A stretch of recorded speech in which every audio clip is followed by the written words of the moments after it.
శ్రీ దువ్వాడ శివప్రసాద్ గారిని వేదికపై రావాల్సిందిగా కోరుతున్నాం. భరతవర్ష ఫౌండర్ శివప్రసాద్ గారు, భరతవర్ష బిజీగా వీరు శాటిలైట్ ఛానల్స్ లో చేశారు. అయితే శాటిలైట్ ఛానల్స్ తర్వాత ఇప్పుడు సోషల్ మీడియా భరతవర్ష అనేటటువంటి డిజిటల్ ప్లాట్ఫామ్ ద్వారా అంటే లక్షల ఫాలోవర్స్ ఉన్నారు, కోట్ల మందికి రీచ్ ఉంది. సో ఈ రోజు సోషల్ మీడియా ప్రభావం ఏ రకంగా ఉంది అనుకుంటున్నారు? ఒకటి, ఎదురయ్యే సవాళ్ళు ఏంటి? ఎట్ ది సేమ్ టైం మనకు ఉండేటటువంటి అవకాశాలు. జై శ్రీరామ్. ముందుగా ఎన్నో వ్యయ ప్రయాసాలకు వచ్చి ప్రతి ఏటా స్వార్థరాహిత్యంతో ఇలాంటి ఒక సనాతన అనే పేరుతో మంచి కార్యక్రమాలు చేస్తున్నటువంటి అమోఘ్ గారు, మీకు అనేక శుభాకాంక్షలు, ధన్యవాదాలు, అభినందనలు. ఇది చాలా కష్టమైన పని. అంటే ఇది ఒక ఎక్స్పెరిమెంట్ కూడా కాదు, తలకు మించిన భారం అంటారు. సో తనకు మించిన భారాన్ని ప్రతి ఏడాది చేస్తూ ఉండడం అతని యొక్క పనితనానికి నిదర్శనం. కనుక మనమందరం కూడా ఆయనకి ఎప్పటికీ కృతజ్ఞతలు చెబుతూ ఉండాలి ఈ విషయంలో. ఇక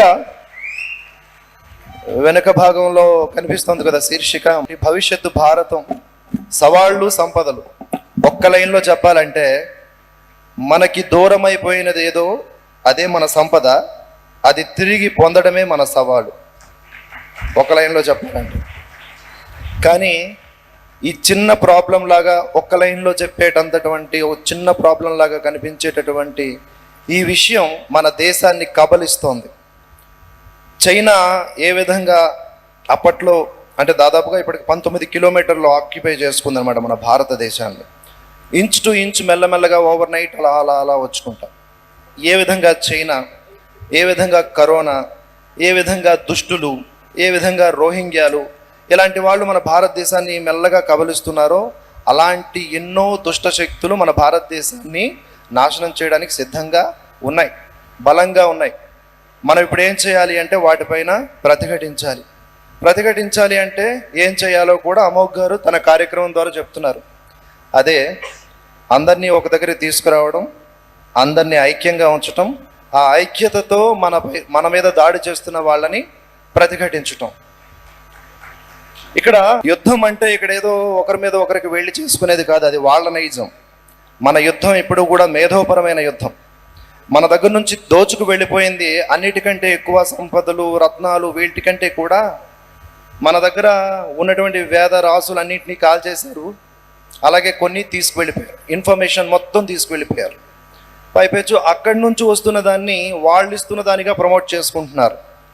నిజానికి అది ఎంత పెద్ద ప్రోపగండా అంటే మన సారం వాళ్ళ దగ్గరికి వెళ్ళిపోయి వాళ్ళ సారం మన దగ్గరకు వస్తున్నట్లుగా ఒక బానిసత్వపు హృదయంతో బ్రతికేలాగా చేశారు.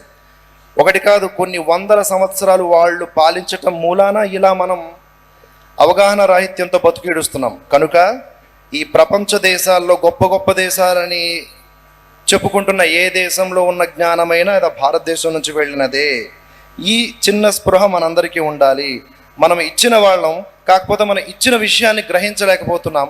కనుక తిరిగి అదే మేధస్సుని, మన సంపదని, మన జ్ఞానాన్ని మనం పొందగలిగితే ఆటోమేటిక్గా ఎన్నో సమస్యల నుంచి మనం బయటపడతాం. నిజంగా ఈరోజు హిందుత్వవాదులు కావచ్చు, జాతీయవాదులు కావచ్చు, ఈ దేశం బాగుండాలి అని కోరుకునేటువంటి సెక్యులర్లు కావచ్చు, ఎవరైనా సరే ఈ దేశం బాగుండాలి అంటే మేనిఫెస్టోలో ప్రభుత్వం ఒక 4 పథకాలు పెట్టాలి అంటే అవి 4 ఏమై ఉండాలి? ఫస్ట్ దువ్వాడ గారు. ముందుగా నాకు అనిపించేది ఏంటంటే, నా పెర్సెప్షన్, నా థాట్ ప్రాసెస్ ప్రకారం నేనే కనుక పాలకుడిని, నాకు మేనిఫెస్టో చేసేటటువంటి అధికారం వస్తే చేసేది ఇదే, లేదా పాలకుల్లో కూడా కోరుకునేది ఇదే.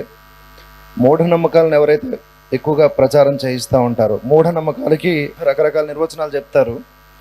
మనకున్నటువంటి ఆధ్యాత్మికత ఎప్పుడు మూఢనమ్మకానికి సంబంధించింది కాదు, అది జ్ఞానానికి సంబంధించింది. కాలక్రమంలో ప్రతిదీ కూడా, భక్తి కూడా వ్యాపార మార్గంలోకి మారిపోయి అనేక అక్రమ విషయాలన్నీ కూడా దైవ సంబంధమైన విషయాలుగా చెబుతూ ఉండి విపరీతమైన మోసం చేస్తున్నారు. అది కూడా బడుగు బలహీన వర్గాన్ని, అత్యంత పేదల్ని భక్తి పేరిట మోసం చేసేటటువంటి సమాజం మీద చట్టపరమైన చర్యలు తీసుకునేటటువంటి ఉన్నాయి చట్టాలు, లేదా కొత్త చట్టాలు క్రియేట్ చేసి ఆ విషయంలో ముందు జనాల్ని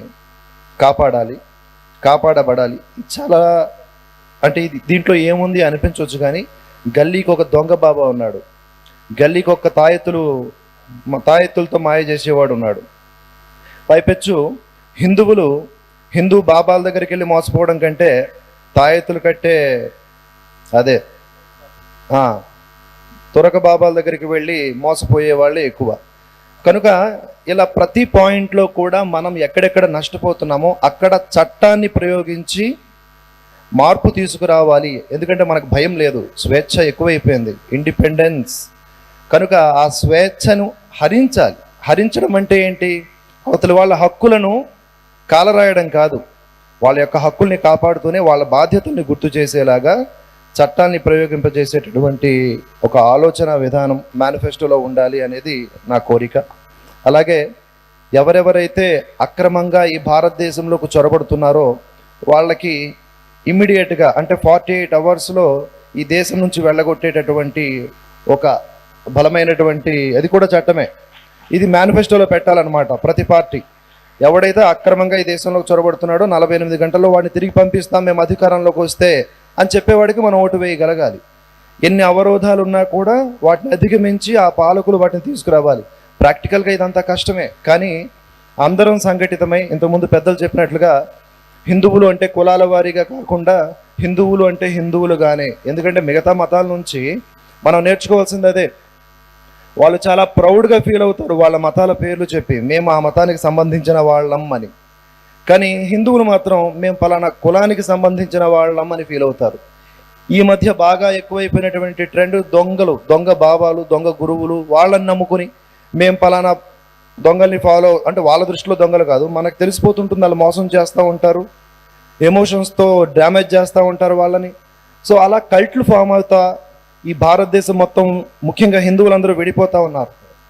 సో అటువంటి వాళ్ళందరినీ కూడా హిందువుల్ని బాగు చేస్తూ హిందువుల బాగు కొరకు ఆలోచించేటటువంటి మేనిఫెస్టోలు, హిందూ మేనిఫెస్టోలు, అవి ఎన్ని పాయింట్లతో ఉంటే అన్ని పాయింట్లు.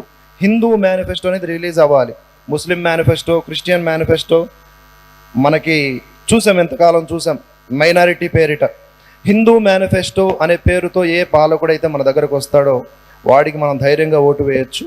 అటువంటి ప్రస్తుతం గుడ్డిలో మెల్లల ఏ పార్టీ కనిపిస్తోందో ఆ పార్టీని కాపాడుకోవాల్సిన బాధ్యత కూడా మందే. ఎంతమంది హిందువులు ఇవాళ హిందుత్వం కోసం పనిచేసే పార్టీ అంటే ఏదని చెప్తారండి? మీరు మొహమాటం లేకుండా చెప్పండి. ఎంతమంది హిందువులు ఆ బీజేపీకి ఓటేస్తున్నారు? ఇక్కడ ఉన్న వాళ్ళు కాకుండా ఆన్ గ్రౌండ్ రియాలిటీ చూసుకుంటే మన హిందువులే ఈ హిందుత్వానికి వ్యతిరేకంగా పనిచేసే పార్టీలకు ఓట్లు వేస్తున్నారా లేదా? On what basis? మా అన్న ఇంకో అన్న, అదే మా కులపన్న, మా ప్రాంతపన్న, మా ఫేవరెట్ హీరో అన్న, ఇలాంటి ఆలోచన విధానంతో హిందుత్వం కోసం పనిచేస్తున్న పార్టీలకు కూడా మనం న్యాయం చేయకపోతే ఆ పార్టీలు కూడా, ఈవెన్ బీజేపీ కూడా ఈ మధ్య సెక్యులర్ లాగా మాట్లాడుతూ ఉంటే ఇదేంటిది, ఇది కూడా కాంగ్రెస్ లాగా అయిపోయిందా అంటే మరి హిందువులు మారకపోతే లాగా మనం ఇక్కడ ఉన్నటువంటి కొంతమందిని మాత్రమే చూసి అంత బాగుంది అనుకుంటున్నాం. గ్రౌండ్ లెవెల్లోకి వెళ్తే ఏమీ మారలా, ఇంకా అలాగే ఉంది. మన 5% ఒక బాల్ లాగా ఒక రూమ్లో మనమే కనిపిస్తున్నాం. మారాల్సింది 95% సమాజం. కనుక ఆ దిశగా పాలకులు ఆలోచించాలి, పాలకులు ఆలోచించేలాగా మనం కూడా పనిచేయాలి.